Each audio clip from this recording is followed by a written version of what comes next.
Bonjour les amis, aujourd'hui on est à ce qu'on appelle les Innov Days de Thales, c'est-à-dire le système d'innovation de Thales. C'est un grand forum avec toutes les innovations qu'on peut trouver dans tous les domaines, ça va du rail, ça va du train. Et vous me connaissez, moi je suis plutôt orienté sur les simulateurs de vol.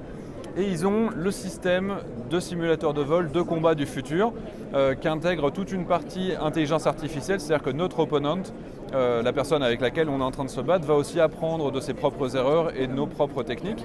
Ça permet de travailler avec plusieurs simulateurs en même temps, c'est-à-dire qu'il y a plusieurs pilotes qui peuvent s'entraîner, voire même être coordonnés pour travailler les uns avec les autres et combattre. Il y a certaines choses du coup qui existent déjà avec les simulateurs actuels, par exemple les simulateurs de Rafale de la marine française et de l'armée de l'air peuvent travailler de cette manière-là, donc tous ensemble. Mais là, dans les futures versions qui sont en développement, il y a toute une dimension aussi que l'opposant, on puisse définir que ça va être tel ou tel type d'avion et donc il va être capable de gérer la situation. Il y a également tout ce qui est orienté autour de l'environnement tactique, les radars, les systèmes de missiles qui vont être au sol et voire même on peut aller taper sur une menace qui va être même une menace cyber, on sait d'où vient la source, on peut aller taper sur cette menace. Et donc c'est ce que je vais essayer de faire avec mes amis qui vont tenir la caméra. Oh. Donc voilà, on vient de commencer le petit système, ça commence à bouger.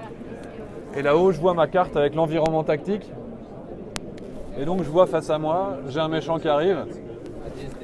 Alors, visuellement, évidemment, on ne le voit pas parce qu'il est trop loin.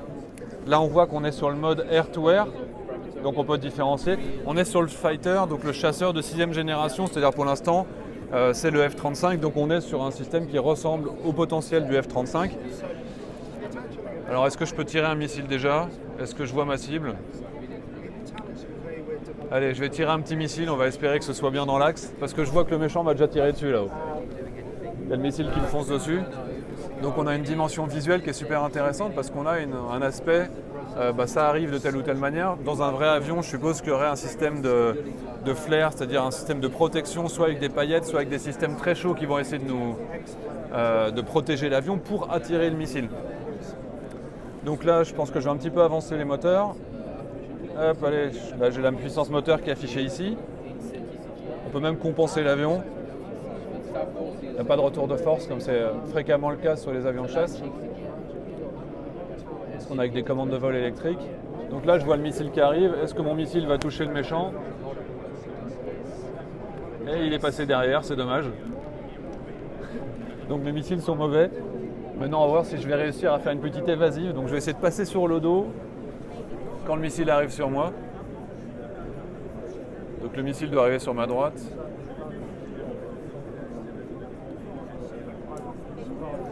Alors, allez, on passe sur le dos, on descend, on tire à fond, on accélère. Ah, je pense que...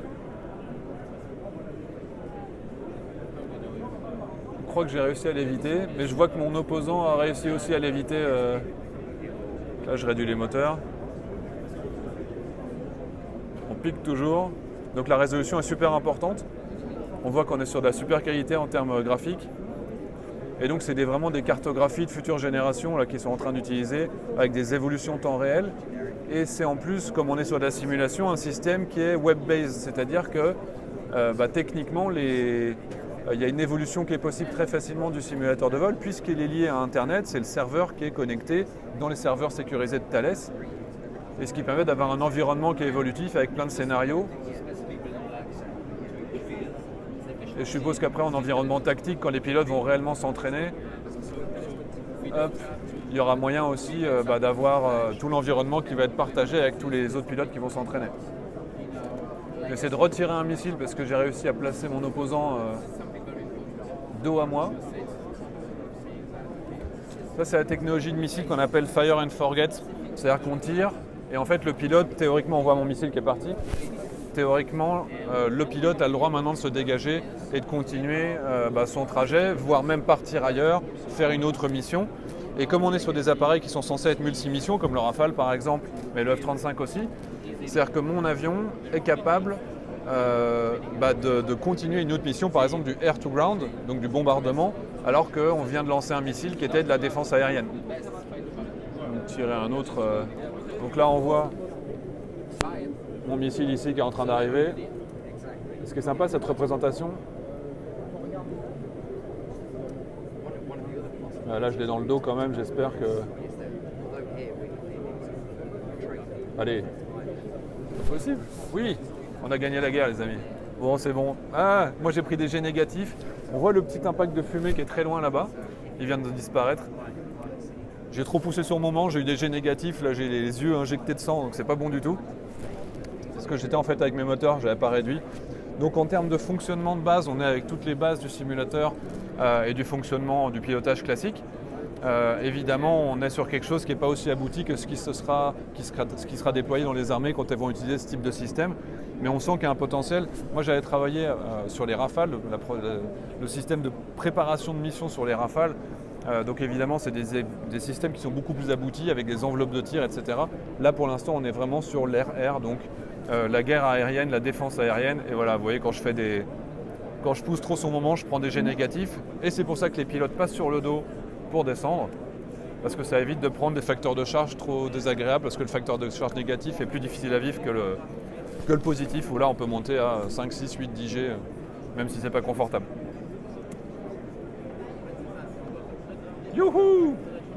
Donc la résolution, après on descend en basse altitude, je pense qu'on a on a le relief du terrain qui est sympa aussi. Mais c'est un très beau simulateur, bravo messieurs. Ça c'est donc Thales en Grande-Bretagne, si j'ai bien compris, qui produit ça. Allez, on va essayer de trouver d'autres choses. Alors je viens de trouver un équipement qui permet de concevoir les cockpits du futur. Là, le pilote ou l'ingénieur qui est en train de travailler a sous les yeux un casque de réalité virtuelle et devant lui, il voit apparaître les boutons sur un panneau. Sur les mains, il a des capteurs, vous voyez les petites boules blanches. Et en fait, il y a un suivi de ces mouvements qui est assuré par les 4 caméras qui sont tout autour de lui. Donc j'ai pas le droit de filmer les écrans qui sont face à lui malheureusement, donc il faut juste imaginer. Là il y a une résolution qui est très très élevée et ça suit absolument tous ses actes. C'est-à-dire quand il tourne la tête, l'écran tourne. Là, vous voyez sur ses mains, vous voyez les petits boutons, les petites boules blanches et les 4 caméras qui sont tout autour. Le grand intérêt c'est qu'on peut tester plein de types de cockpits différents et d'organisation du cockpit juste en changeant le panneau noir qui est devant lui et sur lequel en réalité virtuelle il y a tous les boutons qui vont s'afficher. Donc vous voyez là il appuie et là à l'écran effectivement on voit que ça a un vrai effet. Là il voit vraiment l'ensemble de son panneau de commande avec tous les boutons, avec tous les systèmes qui sont affichés, avec une visualisation tête haute sur cet appareil là. Là et de l'autre côté il a son manche et le joystick avec la manette des gaz. Là c'est pas un simulateur de vol, on est vraiment sur le système de conception des cockpits du futur, mais on imagine bien que ce type de technologie pourra être utilisé également pour que les pilotes puissent s'entraîner, notamment les pilotes de chasse. Voilà, j'espère que ça vous a plu, c'était les Inov Days de Thales, et je vous dis à très bientôt.